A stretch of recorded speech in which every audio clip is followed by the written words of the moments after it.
네, 여러분 안녕하세요.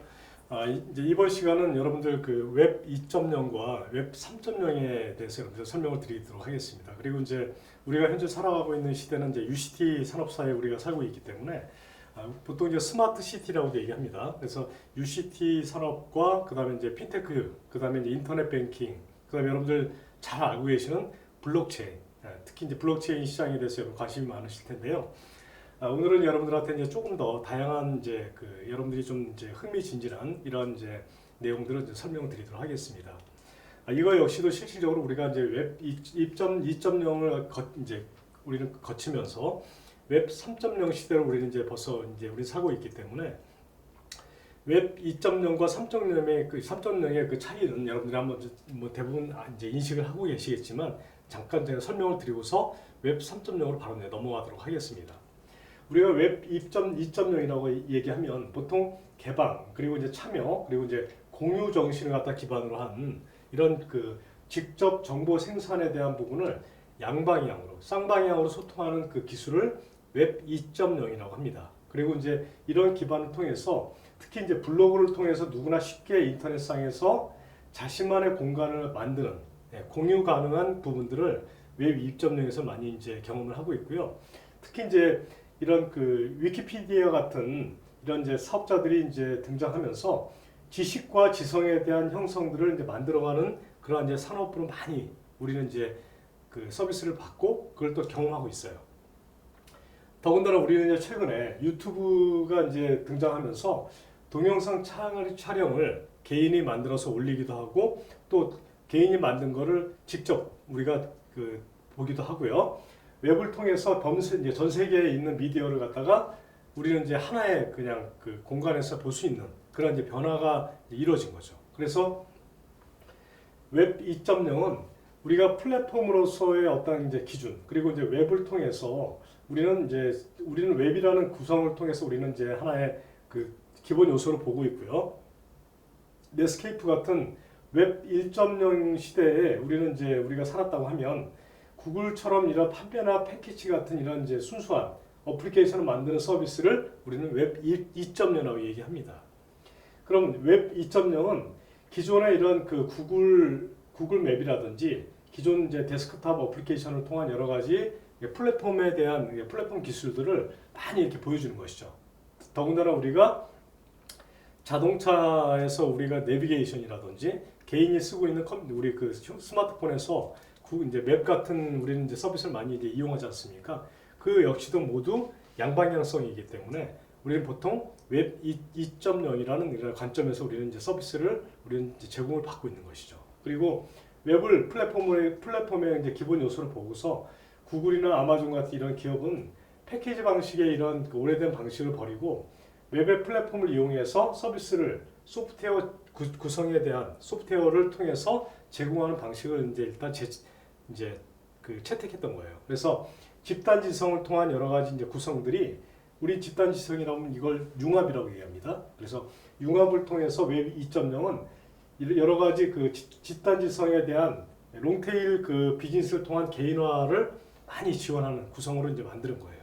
그래서 이 역시도 클라우드 환경이 구성이 되기 때문에 그렇죠? 빅데이터가 이제 우리 생활에 자리 잡고 클라우드 서비스를 기반으로 하기 때문에 차별화된 데이터 서비스와 데이터를 가진 이런 그 비즈니스 영역이 많이 이제 확대된 겁니다. 그래서 이런 기반을 통해서 우리는 웹 2.0에 대한 이제 그런 서비스를 우리는 많이 받고 있고요.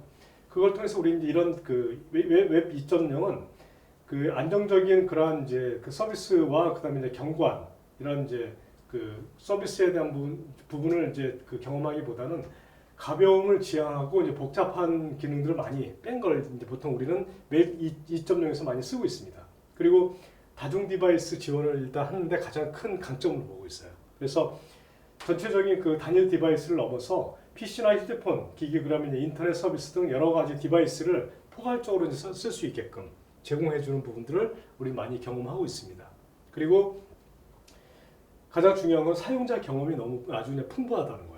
그래서 어플리케이션을 갖다 많이 올리고 그리고 서비스 매체를 많이 가져가더라도 디바이스 환경 자체는 워낙 광범위하게 크게 가져가기 때문에 그래서 웹 2.0에서는 서비스 매체 자체가 하나의 그 트렌드 구성을 갖다 하는데 하나의 트렌드를 통해서 여러 가지 서비스를 가져갈 수 있고요. 그 다음에 이런 여러 가지 그 규약들이 HTTP에 대한 어떤 확장성을 우리는 이제 하나의 그 구성 요소 자체 알고리즘과 프로토콜을 이용하는 여러 가지 데이터 형식의 이런 운영 체제를 통한 이런 여러 가지 원활한 데이터 서비스를 보강해주고 보장해주는 구성에 대한 기술을 갖다 우리는 웹 2.0으로 이제 이야기하고 있습니다.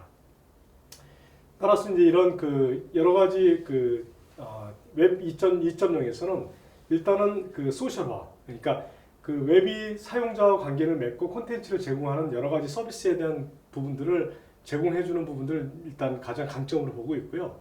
트위터 같이 소셜화되어 있는 대표적인 이런 그 예를 우리는 많이 들고 있습니다.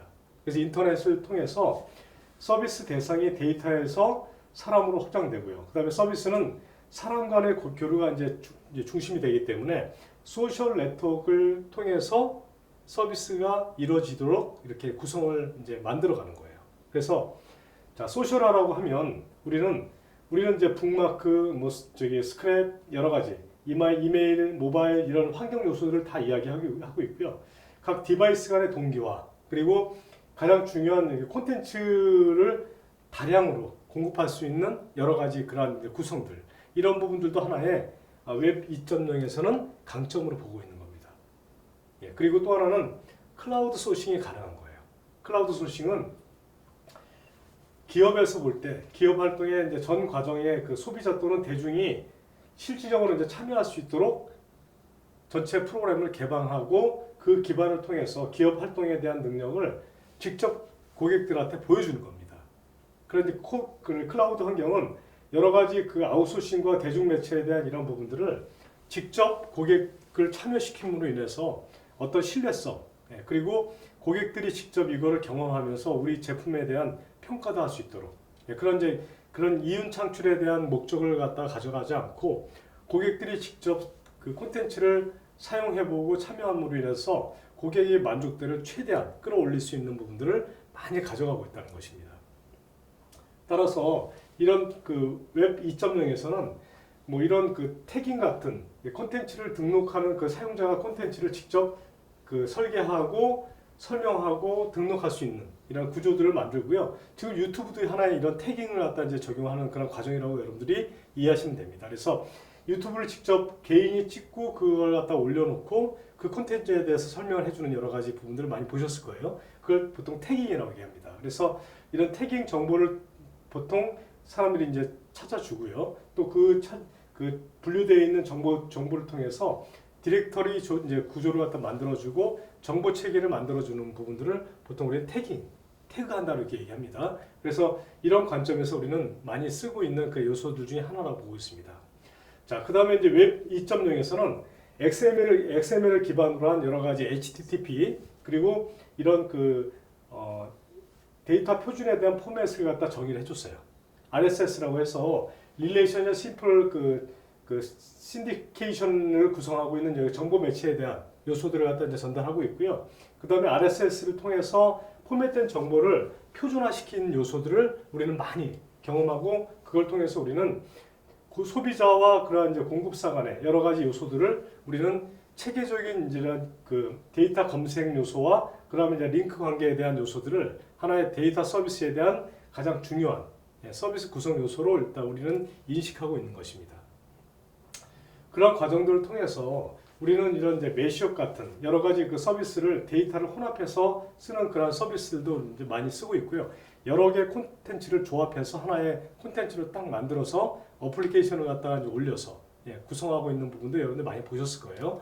그런 부분도 포함되고 최근에 이제 스마트폰에서도 여러분들 많이 이제 경험하고 계시잖아요. 그래서 여러 개의 콘텐츠를 하나의 콘텐츠로 만들어서 이렇게 만들기도 하고 분리하기도 하고 그런 걸 많이 보셨을 겁니다. 그래서 그만큼 웹 구성하고 있는 2.0 그 핵심 키워드는 그만큼 우리 그 시대에 우리가 생활하고 있는 환경에서도 이제 많이 이제 필요하고 있고요. 필요된 그 요소들은 뭐냐면 특히 이제 그 웹 2.0은 롱테일이라고 하는 우리가 그 큰 시장 마켓에서 갖고 있는 그러한 이제 시장 구성에 대한 부분들을 많이 이야기를 합니다. 그래서 그 긴 꼬리의 그런 끝부분을 뜻하는 이제 롱테일 부분과 작은 규모의 그 다수로 이루어지는 그 시장을 이야기하는 겁니다. 그래서 그 전체적으로 이제 시장 규모는 이제 방대하고 그 단위별로 그 여러 우리 예를 들어서 이제 소상공인이라고 얘기하면 소상공인들이 많이 모여서 하나의 마켓을 형성하고 있는 이런 그 구조 자체를 하나의 롱테일 서비스 구조로 이제 이해를 하고 있고요.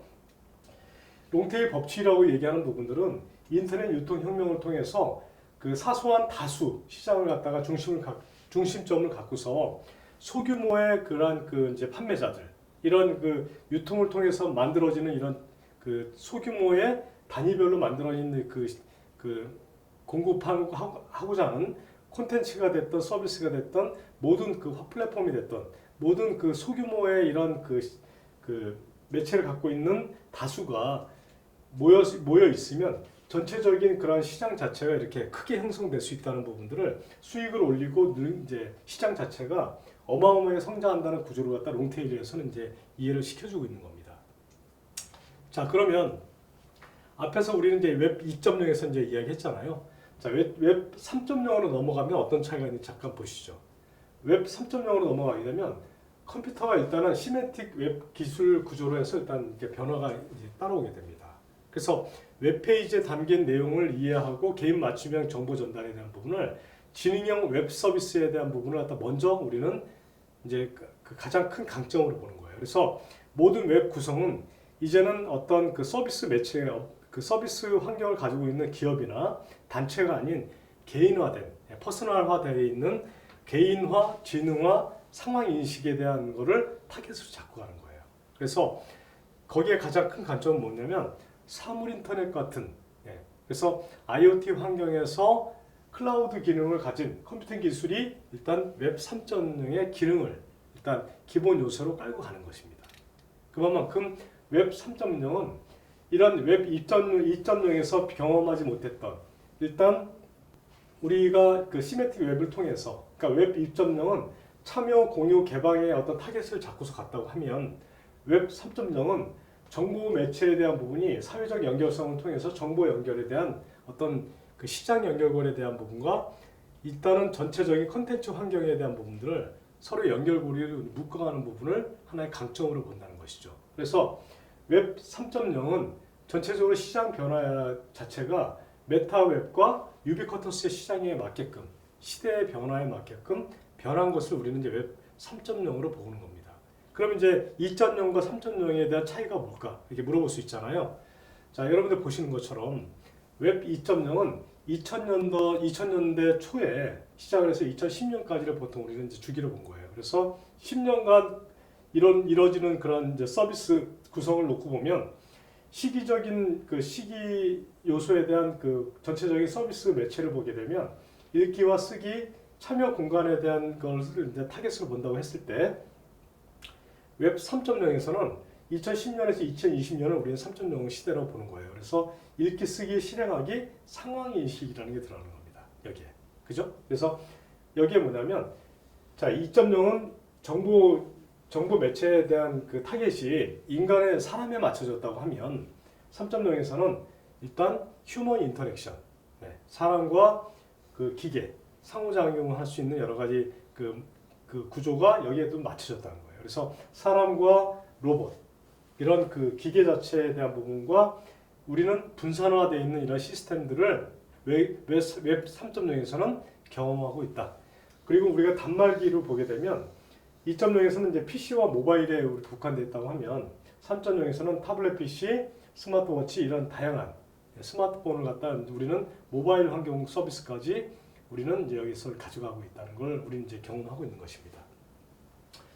자, 그다음에 이제 웹 3.0의 핵심 기술을 또 하나 보면요. 자, 웹 3.0으로 넘으면서 온톨로지라는 이제 말이 나옵니다.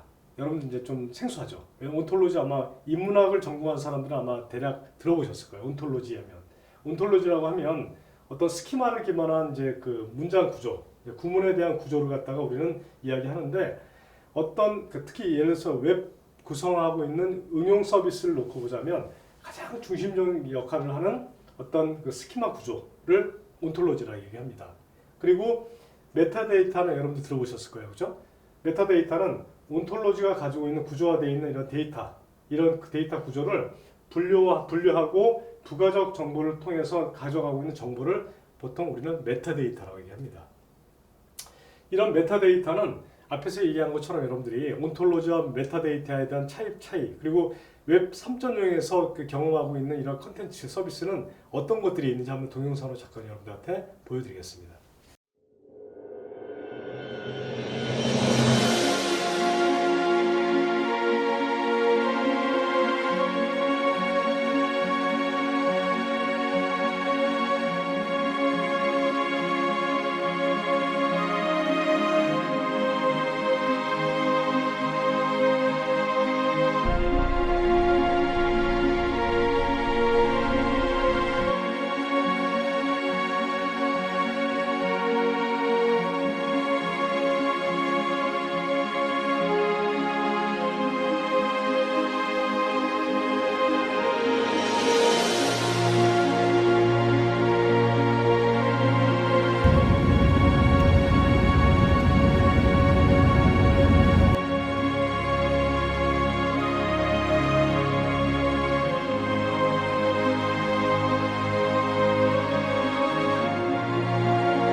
자, 여러분들 잘 보셨습니까? 자, 그렇게 이제 우리 시대는 우리가 이제 웹 3.0 시대를 살아가면서 그동안 이제 우리가 앞에서 이제 그동안 이제 경험하고 우리 느꼈던 여러 가지 이제 요소들을 웹 3.0 시대로 넘으면서 이만큼 사실은 이렇게 차이점을 많이 이제 우리는 이제 느끼고 있는 겁니다.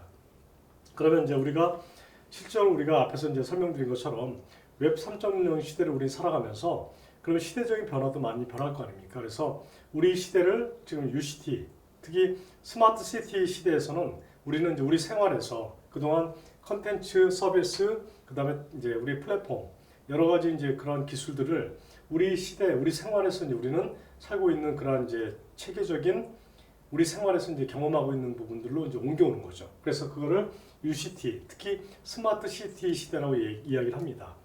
자, 스마트 시티 특히 UCT라고 얘기하면 유비쿼터스를 통한 그 도시 인프라를 갖다 얘기합니다.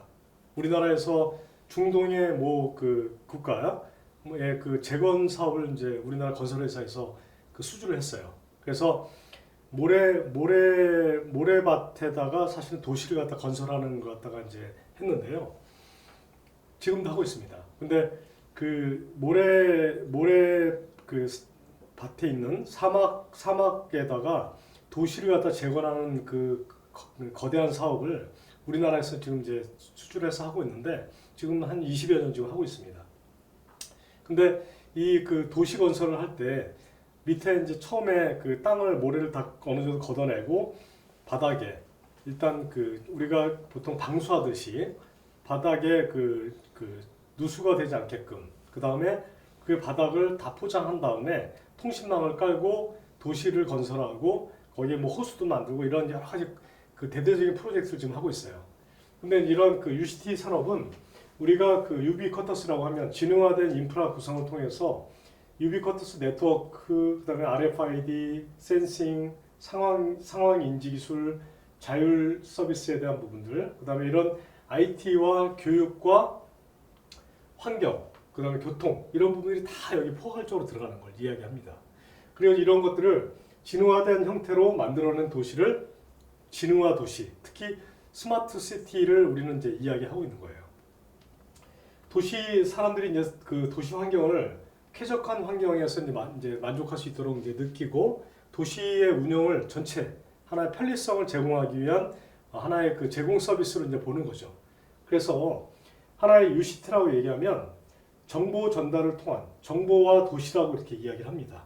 네, 정보와 도시. 그래서 우리가 그 정보 기술을 통한 그 수요 패턴과 도시, 공원, 녹지, 그리고 이런 택지 개발 등 여러 가지 계획 도시를 보통 우리는 신도시라고 얘기하잖아요. 이런 그 관점에서 보면 하나의 도시 내 모든 정보통신 서비스를 갖다 구현하고요. 언제 어디서나 실시간으로 이런 모든 그 정보 환경을 제공을 받을 수 있는 미래형 도시 산업을 우리는 정보화 도시라고 얘기하는 겁니다. 그것을 우리는 UCT라고 얘기합니다. 자, UCT는 유비쿼터스를 기반으로 한 도시예요. 그래서 도로 시설 그 관리 서비스는 도시의 그 주요 그 기반 서비스를 연결해서 실제로 모니터링 시스템과 정보 시스템을 구축해서 기반 시설에 대한 유지 관리를 할 수 있게끔 구성을 하고요. 지하 매설물 관리 등 지하 그 상하수도 이런 부분들까지 정보를 관리를 합니다. 그리고 교량 감시도 하는 거죠. 그래서 교량의 감시 시스템을 도입해서 교량 상태를 언제든지 감지하고 교량에 만약에 초과된 차량이 통과를 한다든지 할 경우에 그걸 제지하고 그거에 대한 그 과태료를 부과한다든지 이런 그 관리 체계를 만들어가는 구성도 이제 서비스를 하고 있고요. 인공지능을 통한 그 가로등 서비스, 차량이 많이 이제 몰리거나 또 차량이 한가한 지역은 얘가 스스로 인공지능을 통해서 자동으로 일단 그 가로등을 제어하는 가로등에서 밝기도 제어하고 그 수시로 이제 얘가 그 알아서 이제 그 활용을 할 수 있는 그러니까 서비스를 구성하고 있는 많이 트래픽이 발생하는 구간은 신호를 좀 길게 주고 그 다음에 이제 그 소통이 잘 되는 구간은 좀 짧게 주는 스스로 알아서 하는 인공지능 가로등도 이제 지금 그 개발돼서 나오고 있습니다. 그러니까 이런 부분들까지 도시 인프라에 이제 다 까는 거죠. 그리고 수도와 전기, 가스 이런 부분들도 하나의 그 계량 서비스라든지 검침 서비스, 가스 누출 이런 부분들까지 이용자의 편리성을 이용해서 검침원이 나가지 않고 원격으로 다 서비스 매체를 관리하는 구조를 우리는 UCT라고 얘기합니다. 따라서 이제 UCT 환경에서는 전체적으로 도시에 발생하는 모든 각종 환경 정보 그리고 환경에 관련된 모든 이런 그 대응 서비스들을 UCT에서는 우리는 일반적으로 우리 많이 서비스하고 있고요. 하천 수질 관리 시스템도 여기 포함이 됩니다. 그래서 센서를 이용해서 하천이 오염되지 않았는지 그리고 원격 관리를 통해서 뭐 원격 진료, 그래서 환자 서비스에 대한 부분도 일단 그 환자들에 대한 수술과 원격 진료에 대한 부분도 하고 있고요. 독거노인들 특히 혼자 사시는 분들을 위한 그 독거노인 서비스도 많이 하고 있죠. 그래서 그 혼자 그 살고 계시는 노인분들을 위한 그 생활 환경에 대한 부분도 많이 우리는 이제 UCT 산업에선 핵심 산업을 가져가고 있고요. 그다음에 이제 장애인 그 거리 안내 서비스를 또 하고 있습니다. 그래서 RFID USN을 통한 그 장애인 태그가 이제 부착된 그 장애인 인증 그 태그를 이제 제공함으로 인해서 그 인프라 서비스를 갖다가 이제 충분히 안전하게 장애인들이 자유롭게 그 이제 가고 싶은 곳도 마음대로 갈 수 있고 어느 지역이든지 장애인도 활용할 수 있는 교통버스라든지 지하철도 자유롭게 이용할 수 있는 그런 이제 매체를 만드는 것을 UCT 시장에서는 이제 만들어 가고 있습니다. 그리고 버스 정보 서비스라든지 주차 관리 서비스, 그런 이제 고속도로 요금 자동 지불 서비스 이런 것들이 많이 이제 구성되어 있고요. 특히 진화된 서비스 환경에서는 그 교통관제를 통한 여러 가지 안내 서비스도 많이 하고 있습니다. 자, 우리가 이제 스마트 시티 시대가 이제 등장했죠. UCT에서 이제 스마트 시티라는 시대를 우리는 이제 지금 맞이하면서 우리가 4차 산업혁명 시대에서 우리가 이제 가장 눈여겨볼 것이 우리는 이제 스마트 도시 환경, 특히 그 유비쿼터스를 통한 스마트 시티는 지금 현재 UCT를 기반으로 한 유비쿼터스 환경에서 우리 가장 중요한 요소를 보고 있는 겁니다. 그래서 스마트 시티를 통한 여러 가지 이제 4차 산업 기술에 대한 신기술들이 많이 도입되면서 유비쿼터스와 UCT 그리고 스마트 시티를 하나의 그 미래의 그 스마트 시티의 중요한 그 메커니즘으로 보는 거예요. 그래서 뭐 센싱 기술이라든지 뭐 저장 공간 기술, 그다음 클라우드 서비스, 그다음 우리 생활 자체가 이렇게 변하고 있는 거예요. 그리고 이런 기반을 통해서 정보 전달과 뭐 통합 운영 시스템 이런 게 다 연결고리로 이제 묶어서 가는 걸 이야기하고 있습니다. 자, 스마트 시티는 우리가 4차 산업혁명에서 특히 이제 정보통신을 기반으로 한 우리의 그 서비스 구조를 이제 우리는 하나의 공간에서 우리는 이제 많이 이제 경험하고 있고요. 4차 산업을 통해서 4차 산업혁명을 통해서 통합 플랫폼에 대한 서비스를 우리는 이제 만들어가는 것을 이야기하고 있습니다. 그래서 스마트 시티를 통한 도시의 본질 그리고 인구가 집약적으로 많이 이제 모이는 곳에 거대한 정보 네트워킹을 하나의 이제 구성 요소로 보는 거예요. 그래서 사물과 오픈 데이터, 스마트 농업, 스마트 홈, 교육, 인프라 여러 가지, 그다음에 스마트 헬스, 이런 스마트 자동차, 이런 전체 도시 기반에 대한 정보통신 네트워크 서비스를 스마트 시티 환경에서 만들어내는 걸 이야기합니다. 자, 그러면 스마트 시티는 우리나라에도 이제 신도시를 기반으로 해서 많이 지금 이제 이렇게 구성이 되고 있어요. 그래서 인공지능과 블록체인을 기반으로 해서 스마트 시티를 우리는 이제 특정 지역, 특히 이제 세종시라든지 부산시 같은데 이제 조성을 통해서 지금 계획을 하고 있습니다. 일부는 지금 이제 구성이 돼 있어요. 그래서 이런 에너지와 그다음에 뭐 여러 그 탄소 배출, 그다음에 친환경, 그다음에 뭐 교통 정보, 이런 신재생 에너지에 대한 부분도 이렇게 만들어서 도시 전체에 대한 환경 요소를 이렇게 각각의 그 스마트 시티 환경을 통해서 이렇게 만들어가고 있고요. 스마트 시티를 통해서 AI와 빅데이터, 그리고 센서 기술, 그리고 로봇 기술 등 이런 이제 자율주행 서비스를 통한 이제 개발이 많이 진행이 되고 있습니다. 특히 구글을 통한 이제 우리 그 무인 자동차 그 시험들이 이제 지금 많이 개발되고 있는데, 우리나라 그 현대자동차에서도 이런 이제 특히 구글 맵이라든지 이런 여러 가지 그 서비스들을 같이 연계해서 이런 무인 자동차 지금 현재 많이 하고 있지 않습니까? 그래서 스마트카 시대가 이렇게 멀지 않았다 이렇게 보고 있고요. 애플을 이용해서 이제 우리가 애플은 이제 2024년 그 자체 개발한 자율주행 서비스를 이제 하겠다고 이제 이렇게 예측을 했죠. 최근에 애플이 이제 우리나라 현대자동차에 애플카를 갖다가 이제 그 적용해서 하겠다 한참 이제 좀 여러 가지 좀 기사화된 적도 있지 않습니까? 그래서 이런 애플도 실제로 소프트웨어 회사지만 앞으로의 자동차는 실질적으로 이제는 소프트웨어 기술이다. 네. 그래서 자동차 자체가 이제는 엔진의 어떤 그 엔진 성능 그리고 엔진에 국한된 것이 아니고 자동차 자체는 이제는 소프트웨어 기술이다. 그렇게 인식을 하고 있는 겁니다.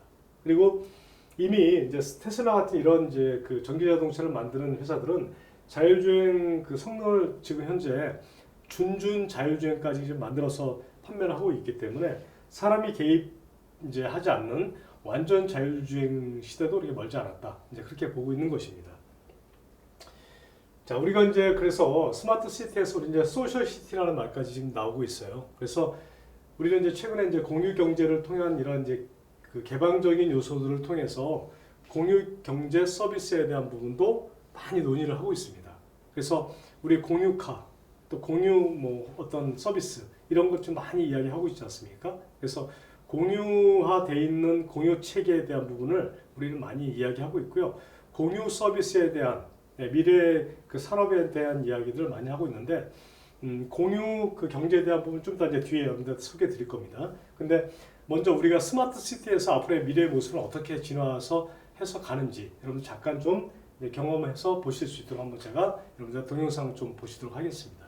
서울시 인구 밀도는 1제곱킬로미터당 16,500명. 대한민국 국민의 절반 이상이 서울, 경기, 인천, 수도권에 살고 있죠. 전 세계적으로도 도시로 인구가 몰리는 도시 집중화 현상이 가속화되고 있습니다. 2050년이면 세계 인구의 3분의 2가 도시에 집중될 것으로 예측하고 있죠. 이런 현상은 막을 수 없는 현실이 되어가고 있습니다. 그렇다면 도시의 인구가 많더라도 좀 더 쾌적하게, 편리하게 살 수 있는 곳으로 만드는 것이 과학기술의 역할이겠죠. 그래서 도시 인프라 전반에 IT를 접목시켜서 시민들이 더 편안하고 편리하게 스마트하게 생활할 수 있게 만드는 도시를 스마트시티라고 합니다. 오늘은 스마트시티에 대해서 아는 척 해보겠습니다. 스마트시티를 만드는 데는 여러 가지 과학기술이 접목됩니다. 우선 첫 번째로 스마트 교통에 대해서 알아보죠. 10년 전만 해도 대중교통을 이용하기 위해 정류장에 나가서 한참을 기다리고 있었던 경험이 있으실 겁니다. 그런데 몇 년 전부터는 스마트폰 어플이 버스나 지하철이 어디쯤에 있는지, 언제쯤 도착하는지도 알려주고 차량 내부의 혼잡도까지 알려주고 있죠. 스마트시티에 접목되는 스마트 교통 시스템은 여기에 한 발 더 나아가서 교통 혼잡도 최소화 시켜줄 겁니다. 승객들이 어느 시간대에 몰리는지를 파악해서 승객이 많은 시간에는 배차를 늘리고 적을 때는 줄여서 대중교통을 효율적으로 활용할 수 있게 하는 거죠. 버스의 크기도 다양해질 겁니다. 승객이 많은 노선에는 큰 버스가 배차되고 승객이 적은 노선에는 작은 버스가 배차돼서 에너지 효율도 높일 수 있죠. 여러분의 교통카드 사용 데이터가 이런 스마트 교통을 앞당기는 기반이 되는 것이죠. 스마트 교통에는 자율주행 기술과 정보통신 기술이 큰 역할을 할 겁니다. 자동차와 교통 인프라가 정보를 실시간으로 주고받으면서 도로 상황에 따라 주행 경로를 설정하고 교통 혼잡도 줄일 수 있는 것이죠. 교통 신호 체계도 바뀔 겁니다. 지금은 정해진 시간에 따라서 신호가 바뀌지만 스마트 교통 기술이 접목되면 인공지능이 차량의 흐름을 분석해서 신호 주기를 자동으로 변경해주게 되죠. 그렇게 되면 교통의 흐름이 더욱 원활해질 겁니다. 영국에서는 이런 스마트 교통 시스템을 적용해서 통행 소요 시간이 25% 줄고 교통사고도 반이나 줄었다고 하네요. 우리나라에서는 한국건설기술연구원이 스마트 교통 관련 연구를 진행하고 있습니다. 스마트 시티에는 스마트 그리드라는 에너지 기술도 적용될 겁니다. 그리드라는 단어는 바둑판 같은 격자 형식을 뜻합니다. 도시 전체를 이런 격자 형식의 구역으로 설정하고 연결시켜서 에너지 생산과 소비를 효율적으로 관리할 수 있게 만드는 기술이죠. 현재 전력 시스템의 경우 우리가 실제로 사용하는 전력량보다 10% 정도를 추가 생산하고 있습니다. 갑자기 전력 소비량이 증가하게 될 때를 대비해서 전기를 미리 확보해 두는 것이죠. 그러다 보니 버려지는 전기 에너지가 생기고 그만큼의 전기를 만들기 위해 발전 설비를 돌리는 과정에서 기후변화의 주범인 이산화탄소 배출도 늘어나죠. 그런데 스마트 그리드 기술을 활용하게 되면 전력망을 통해서 어느 구역에서 전기가 어느 시간대에 많이 사용되는지를 파악해서 전력의 생산과 공급을 효율적으로 관리할 수 있게 되는 거죠. 전력 사용이 적은 시간대에는 전력 생산량을 줄이고 남는 전력을 양수 발전 등에 사용하거나 저장해뒀다가 전력 사용이 많은 시간대에 공급해서 버려지는 전기 에너지를 줄일 수 있죠. 버려지는 전기가 적으니 더 저렴한 비용으로 전기를 쓸 수 있을 것입니다. 이런 스마트 그리드 기술은 한국전기연구원에서 연구하고 있습니다. 스마트 시티의 또 다른 장점은 범죄 발생률이 낮아진다는 것입니다. 우리 주변에 CCTV가 설치되어 있는 것을 어렵지 않게 볼 수 있습니다. 스마트 시티에서는 이 CCTV들이 복합적인 기능을 담당하게 됩니다. 범죄 현장이나 특이 상황이 포착될 경우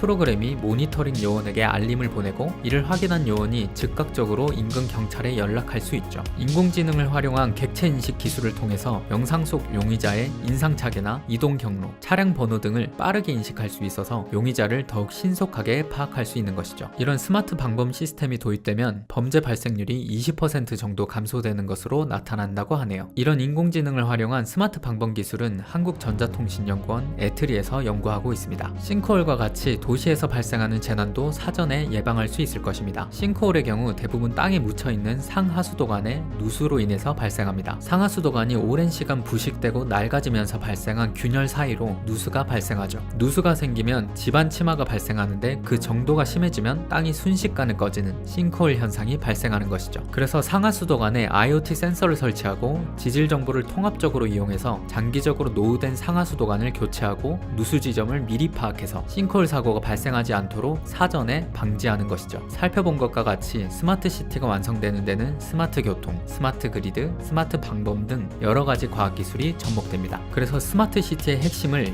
연결이라고 할 수 있죠. 사람과 인프라, 인프라와 과학 기술, 과학 기술과 시스템이 연결되어 더욱 스마트한 도시를 만들게 될 것입니다. 여러분의 교통카드 사용이 데이터로 축적되어 더욱 스마트한 교통 시스템을 만들고 있듯이 스마트 시티는 시민들이 생산하는 생산하는 데이터를 자양분으로 성장하는 도시라 할 수 있죠. 그런 만큼 진정한 스마트 시티를 만들기 위해서는 시민의 참여가 무엇보다 중요합니다. 스마트 시티가 스마트해지는 만큼 우리의 삶도 스마트해지지 않을까요?